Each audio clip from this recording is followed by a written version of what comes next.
Усіх вітаю, любі друзі, в цьому випуску. В Україні з'явився новий претендент на чемпіонство. Ігор Суркіс заявив, що в «Динамо Київ» немає жодної кризи, та все йде за планом. Олександр Шовковський покарав гравця «Динамо Київ». Манчестер Юнайтед знайшов нового тренера для свого клубу. Любі друзі, підтримайте україномовний ютуб вашим лайком цьому відео та поїхали дивитися новий випуск разом. Завершилися усі провідні матчі 7-го туру УПЛ, за підсумками яких суттєво змінилася турнірна таблиця ліги. Так, донецький Шахтар, який вже 14 місяців не міг вийти на перше місце в УПЛ, нарешті зумів це зробити. Гірники без шансів у Львові декласували місцевий Рух з рахунком 4-0. Двічі забив Педріньо ще по м'ячу у новачків Майреліча та Ізаке. А от київське «Динамо» свій матч УПЛ навпаки не зуміло виграти. Кияни поступалися Карпатам по ходу гри 0-2. Потім забили аж тричі з зусиллями Караваєва, який оформив дубль, а також Миколи Шапаренка. Але умудрилися не реалізувати свої моменти та пропустити курйозний гол від Мірошніченка на 94-й хвилині. Поступився в цьому турі іще один лідер УПЛ – Ковалівський Колос, який в лобовій зустрічі програв 1-0 в Житомирі Металісту 1925. Команда Бартуловича у другому таймі зуміла дожати ковалівців завдяки голу Антюха. Також відмітимо нульову нічю ще двох претендентів на Єврокубки. В Черкасах ЛНЗ та Кривбас не виявили сильнішого. За результатами останніх ігор команд лідером турнірної таблиці став Донецький Шахтар, який випереджає Динамо на 2 очки. Топ-3 замикає Металіст 1925, який має однакову кількість очок з Колосом, але йде вище завдяки перемозі в особистій зустрічі. 5-те місце у Кривбаса – 13 балів, але щільність таблиці зберігається, і все може змінитися дуже швидко. Друзі, а перед тим як ми продовжимо, поставте, будь ласка, лайк цьому відео. Давайте просувати україномовний ютуб разом. Якщо коротко пройтися по кожному матчу, то треба відмітити дуже слабку гру Руха в цьому сезоні. Окрім матчу на Кубок проти Полісся, Рух взагалі не демонструє футбола рівня вищої ліги. А тому у розгромній перемозі Шахтаря немає нічого дивного. У гірників дуже сподобалися молоді бразильці Ізаке та Майреліш. Вони гарно вписалися в футбол Турана та швидко зуміли замінити травмованих Егіналду, Невертона та Алісона. Втім, ця команда Шахтаря ще дуже молода та сира, а тому не виключаємо, що подібні перформанси як з Рухом будуть чергуватися з невиразними матчами, як проти Металіста чи Карпат. До речі, що стосується харків'ян, то в цьому сезоні вони дійсно вражають. Металіст 1925 виглядає темною конячкою цієї УПЛ. Клубом, який цілком собі може повторити долю Олександрії минулого сезону.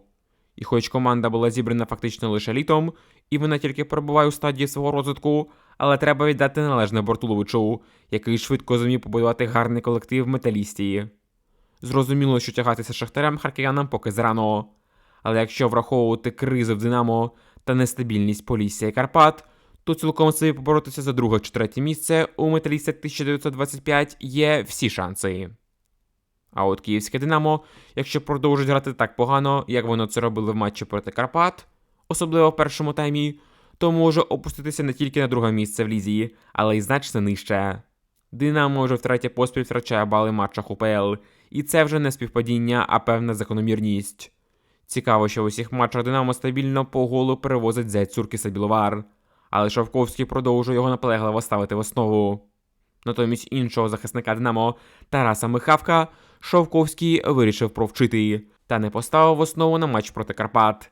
Зате Біловар грає стабільно, і Динамо стабільно продовжує пропускати по 2-3 м'ячі за гру. Окрім Михавка, Шовковський покарав і основного кіпера Нещерета та знову поставив Моргуна. Ми неодноразово критикували Нещерета за його гру в цьому сезоні, але те, як зіграв Моргун, це просто жах. Це неприпустимо. Цей кіпер не відповідає рівню навіть першої ліги, якщо декілька разів за гру не може зафіксувати м'яч в руках та постійно метушиться. З таким рівнем ми не здивуємося, що вже в наступному матчі на воротах з'явиться син Суркіса. Принаймні Морган цей шанс точно прогавив, а тому треба або повертати Нещерета в основу, або вже ставити сина Суркіса.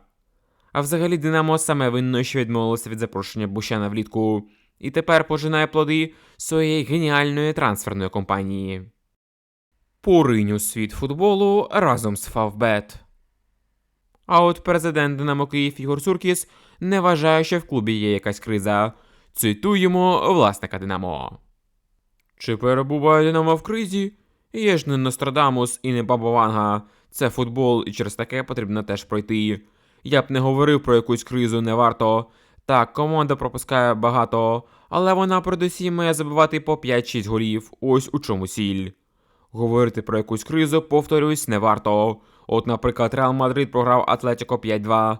Невже ви думаєте, що президент чи тренер Реала після цієї поразки будуть говорити про якусь кризу?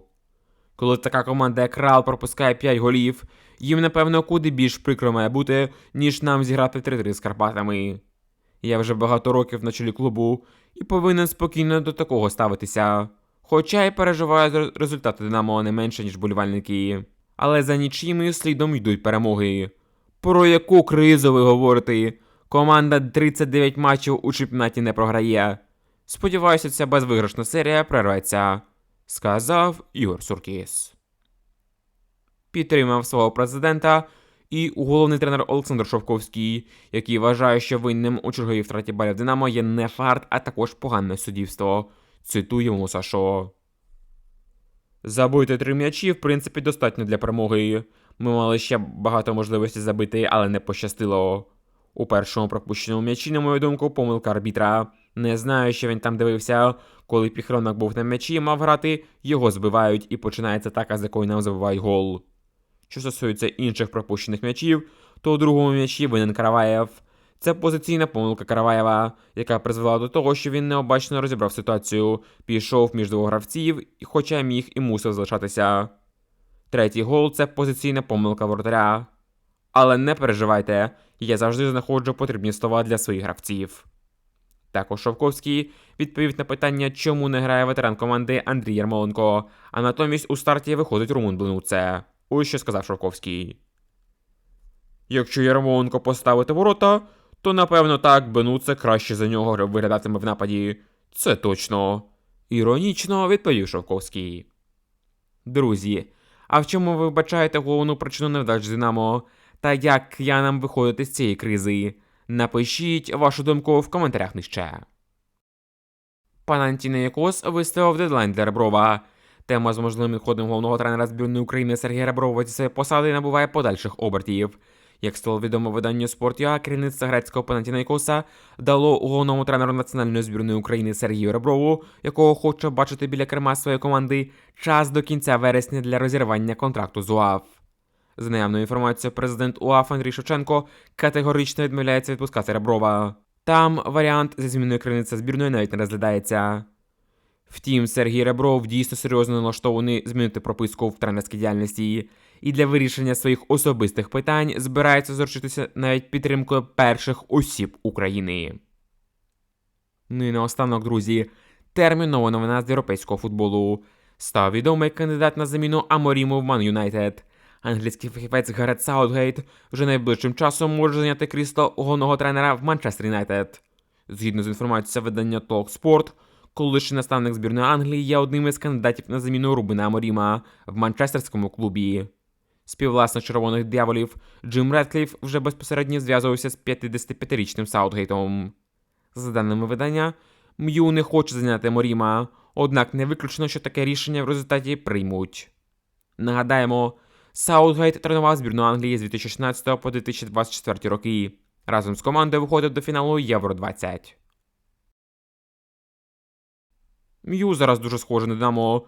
Такі ж самі проблеми з менеджментом у клубі, бардак у трансферній політиці та невдала гра вже десяток років після уходу ментора. Тільки в Динамо це був Лобановський, а в М'ю це Фергюсон. Але запрошення Саутгейта суттєво нічого не змінить.